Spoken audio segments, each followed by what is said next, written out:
नमस्कार दोस्तों आज पाकिस्तान की हालत ये हो गई है कि उनको अपना कर्ज चुकाने के लिए जो आर्मी का बिजनेस एम्पायर है उसको बेचना पड़ा है। पहली बात तो आप में से कई लोग ये शौक हो रहे होंगे कि आर्मी का कौन सा बिजनेस एम्पायर, क्योंकि आर्मी का काम होता है देश की सुरक्षा करना, लेकिन पाकिस्तान में थोड़ा सा उल्टा हिसाब है। वहां की जो आर्मी है वो बिजनेस में इन्वॉल्व है, वहां पर आटा चक्की ये सब आर्मी बेचती है, जिसका नाम है फौजी फाउंडेशन। ये आप देख सकते हो खबर, Pakistan to let UAE buy $1 billion stake in army run Fauji Foundation amid debt crunch. तो इसको ओवरऑल पर्सपेक्टिव से समझेंगे कि पाकिस्तान का ये डेट क्रंच है क्या, साथ ही साथ पाकिस्तान अपना ये जो बिजनेस एम्पायर है जो आर्मी रन फौजी फाउंडेशन उसको क्यों बेचना चाह रही है, यूएई क्यों खरीदना चाह रही है, पाकिस्तान को क्या लॉस होगा, वो सब कुछ मैं आपको बताऊंगा। चलिए आगे बढ़ते हैं, लेकिन उससे पहले आप सबको बता दूं, स्टडी आईक्यू पर इस समय न्यू ईयर सेल चल रहा है। मतलब कोई भी यूपीएससी कोर्स बैच आप लेते हो इस पे हम आपको 50% का फ्लैट डिस्काउंट दे रहे हैं, लेकिन साथ ही साथ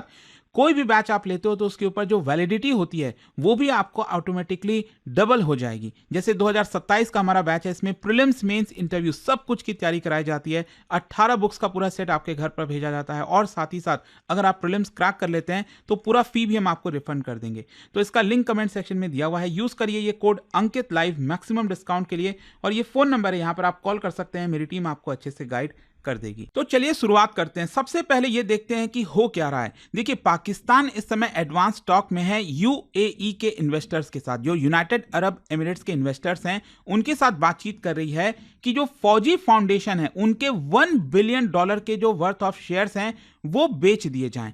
ये मूव इसीलिए चला जा रहा है क्योंकि पाकिस्तान इस समय अपना जो क्रॉनिक एक्सटर्नल डेट क्राइसिस है उसको मैनेज करना चाहता है। यहां पर जो इमीडिएट रीपेमेंट का प्रेशर है उसको कम करना चाहता है, क्योंकि उसने यूएई से काफी सारा उधार लिया हुआ है, वो पैसा चुका नहीं पा रहा। तो वो अब ये सोच रहा है कि फौजी फाउंडेशन के जो शेयर्स हैं वो बेच दे, ताकि उसका जो कर्ज है वो कम हो जाए, और साथ ही साथ जो फॉरेन एक्सचेंज रिजर्व के ऊपर प्रेशर आ रखा है वो भी यहां पर कम हो, उसको स्टेबलाइज किया जाए। So instead of repaying a maturing UAE loan और deposit, Pakistan is planning to convert that liability into equity. कई बार आपने देखा होगा बिजनेसेस में एक्सचेंज होते हैं, यहां पर अगर आप अपना कर्ज नहीं दे पा रहे हो तो आप अपने बिजनेस का कुछ हिस्सा बेच देते हो। फॉर एग्जांपल आप भारत में देखिए, वोडाफोन आइडिया आप सबने सुना ही होगा। वोडाफोन आइडिया को काफी सारा पैसा पेमेंट करना था सरकार को, वो नहीं कर पा रहे थे, तो यहां पर वोडाफोन आइडिया का बड़ा हिस्सा जो है वो सरकार के पास चला गया है।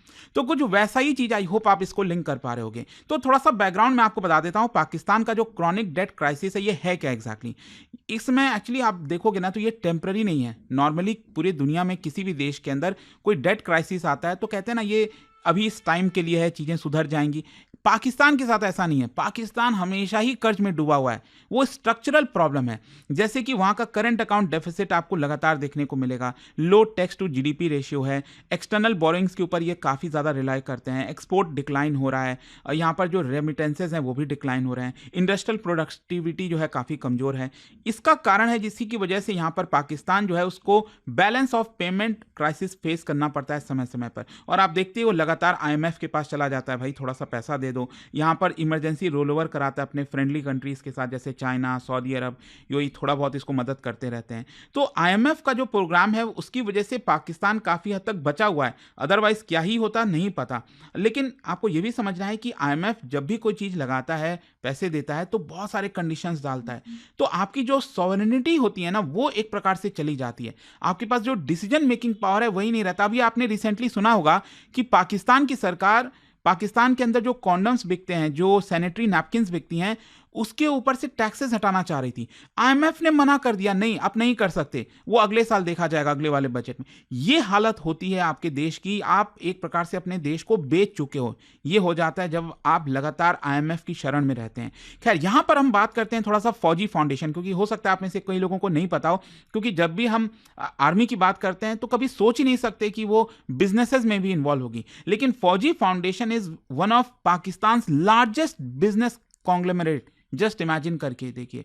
और ओरिजिनली क्या हुआ था, इसको बनाया इसलिए गया था ताकि जो एक्स सर्विसमैन हैं, उनकी जो फैमिलीज हैं, उनको वहां से जो वेलफेयर स्कीम्स वगैरह चलाई जाती हैं उनके लिए फंड आ सके। और इनका धीरे धीरे करते करते इन्होंने पूरा अपना बिजनेस एम्पायर फैला लिया। और आप सब करप्शन वगैरह जान ही रहे हैं उनके आर्मी में किस तरह से चलता है कि पैसा लो, आर्मी चीफ बनो और पाकिस्तान छोड़कर कहीं और सेटल हो जाओ, ये हालत होती है। तो उनका इंटरेस्ट आप देखोगे ना फौजी फाउंडेशन का, fertiliser, cement, power generation, food processing, banking and financial services, health care, education, कोई ऐसा सेक्टर नहीं है जहां पर फौजी फाउंडेशन का आपको देखने को ना मिले। आटा से लेकर पिकल से लेकर कोई भी चीज आप देखिए उसमें फौजी फाउंडेशन जो है अपना बिजनेस चलाता है। तो फॉर्मली जैसा मैंने आपको बताया ये वेलफेयर ट्रस्ट की तरह बनाया गया था, लेकिन ये पाकिस्तान की जो मिलिट्री स्टैब्लिशमेंट है उसके साथ काफी क्लोजली लिंक्ड है। और इसी की वजह से ये जो फौजी फाउंडेशन है पाकिस्तान का वो बहुत ज्यादा इकोनॉमिकली पावरफुल हो जाता है पाकिस्तान के अंदर और पॉलिटिकली सेंसिटिव भी हो जाता है। और क्योंकि ये आर्मी के अंडर में है तो आप इमेजिन कर सकते हो कि इसको, इस बिजनेस को टच करने वाला कोई नहीं है, कोई आरोप नहीं लगा सकता, ना तो इसमें कोई ट्रांसपेरेंसी है, आप कुछ बोल ही नहीं सकते क्योंकि आर्मी के अंडर में है। खैर, यहां पर अब क्वेश्चन आता है कि ये डेट टू इक्विटी स्वैप क्या है। देखो, यूएई यहां पर $1 बिलियन का लोन दिया था पाकिस्तान को, ठीक है, पाकिस्तान को उसको रीपेमेंट करना था। अब पिछले काफी समय से ये हो रहा था कि पाकिस्तान वापस से कह रहा था कि इस लोन को रोल ओवर कर दो, नेक्स्ट टाइम फिर हम कर देंगे, फिर उसको बाद में रोल ओवर, कई बार रोल ओवर हो चुका है, लेकिन पाकिस्तान फिर भी वो पेमेंट नहीं कर पा रहा है। तो अब पाकिस्तान ने ये सोचा, इंस्टेड ऑफ रोल ओवर, जो यूएई के इन्वेस्टर्स हैं वो फौजी फाउंडेशन की जो कंपनीज है उसमें इक्विटी ले लेंगे, उनके शेयर्स ले लेंगे। तो पाकिस्तान का जो रीपेमेंट का ऑब्लिगेशन है वो खत्म हो जाएगा और यूएई ये लॉन्ग टर्म शेयर होल्डर बन जाएगा फौजी फाउंडेशन में। सो दिस इज एसेंशियली जो डेट टू इक्विटी कन्वर्जन होता है वो आपको देखने को मिल रहा है। अच्छा, अब क्वेश्चन ये भी आपके मन में आएगा कि यूएई क्यों इंटरेस्टेड है, उसको क्या फायदा है। देखो, काफी बड़ा मोटिव है। फौजी कंपनीज जो हैं वो लगातार रिटर्न देती हैं, प्रॉफिट देती हैं, तो यूएई के इन्वेस्टर्स को बहुत सारे रिटर्न मिलेगा। यहाँ पर पाकिस्तान की जो कोर इंडस्ट्रियल सेक्टर में आपकी एंट्री हो जाएगी। यूएई का जो इकोनॉमिक फुटप्रिंट है साउथ एशिया में वो भी बढ़ेगा, जो जियोपॉलिटिकल इन्फ्लुएंस है पाकिस्तान के ऊपर वो भी और ज़्यादा हो जाएगा। और यूएई का जो स्ट्रैटेजी है सॉवरेन इन्वेस्टमेंट ओवर एड, मतलब भीख देने से बजाय, मतलब एड देने के बजाय यहाँ पर जो सॉवरेन इन्वेस्टमेंट है वो यहाँ पर उसकी स्ट्रैटेजी अपनाना चाहता है UAE. So unlike short term loan, equity की वजह से यहां पर जो यूएई है उसके पास वोटिंग राइट्स आ जाएंगे फौजी फाउंडेशन में, लॉन्ग टर्म लीवरेज मिलेगा, प्रॉफिट पार्टिसिपेशन मिलेगा, ये सब फायदा होगा।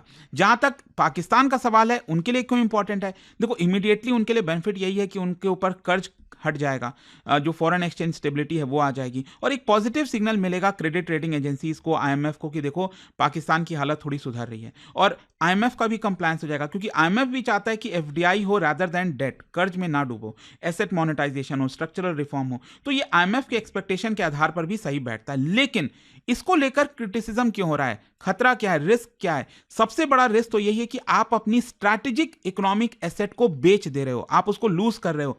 क्रिटिक्स का आर्गुमेंट यह है कि जो फौजी एसेट्स हैं वो तो नेशनल रिसोर्स होता है ना, स्ट्रैटेजिक नेशनल रिसोर्स, वो अब नहीं रहेगा। यहां पर बेचने से जो इकोनॉमिक सॉवरेनिटी है वो कम हो जाएगी। मिलिट्री लिंक्ड बिजनेस जो है वो पब्लिक स्क्रूटनी उसकी नहीं होती है। यहां पर ट्रांसपेरेंसी नहीं रहेगी कि फौजी फाउंडेशन का कितना शेयर्स कितने रुपए में यूएई के इन्वेस्टर्स को मिला, कुछ है ही नहीं, क्योंकि वो कंपनी लिस्टेड नहीं है। जैसे कोई भी कंपनी मार्केट में लिस्टेड होती है, स्टॉक मार्केट में, तो उनको सब बताना पड़ता है, लेकिन ये लिस्टेड नहीं है। वैल्यूएशन का मेथड अनक्लियर है, पार्लियामेंट का भी कंट्रोल नहीं होता है इसके ऊपर।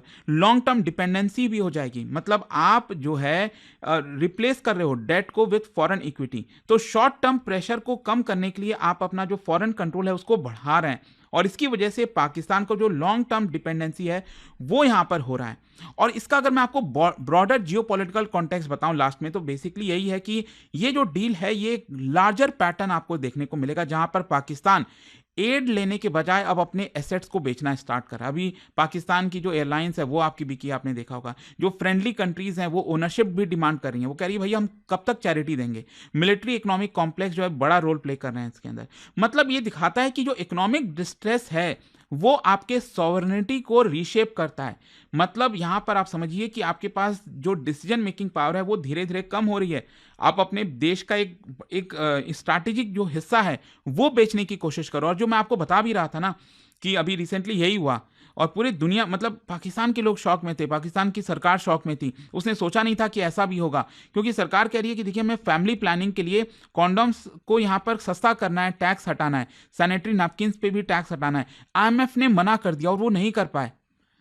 सो सोच रहे हो आप लोग कि ये क्या होता है जब आपको लगातार आपकी इकोनॉमी कमज़ोर है, आप अपने इकोनॉमी पे फोकस ना करके कश्मीर, कश्मीर, कश्मीर, भारत, भारत, भारत, यही सब आपका दिमाग ही सिर्फ टेररिज्म और उधर चलता है, तो इधर कहाँ आप कर पाओगे चीज़ों को मैनेज। खैर जो भी है पाकिस्तान है, अब देखें वो जाने क्या करना है उनको। बट आई होप कि ये जो एक बड़ा खबर आया था और एक इंपॉर्टेंट चीज़ है ये कि इनकी फौजी फाउंडेशन का बड़ा हिस्सा बिक रहा है और ये आपको समझ में आया होगा। जाने से पहले एक बहुत ही इंटरेस्टिंग क्वेश्चन, क्या आप बता सकते हो कि आज़ादी के पहले पहली बार जब पाकिस्तान को लेकर फॉर्मली डिमांड किया गया था, वो फर्स्ट टाइम कब डिमांड हुआ था, किस किस चीज़ में? इसका राइट आंसर आप सब जानते हैं, मेरे इंस्टाग्राम पर तो मिलेगा ही, वहां पर अगर आप नहीं हो कोई बात नहीं, टेलीग्राम से ले सकते हैं इसका सही उत्तर। और दोस्तों जैसा मैंने आपको बताया, अगर आप यूपीएससी की तैयारी करें, कोई भी बैच चाहते हैं, हमारा न्यू ईयर सेल चल रहा है, 50% फ्लैट डिस्काउंट के साथ साथ डबल वैलिडिटी भी हम आपको यहाँ पर प्रोवाइड कर रहे हैं।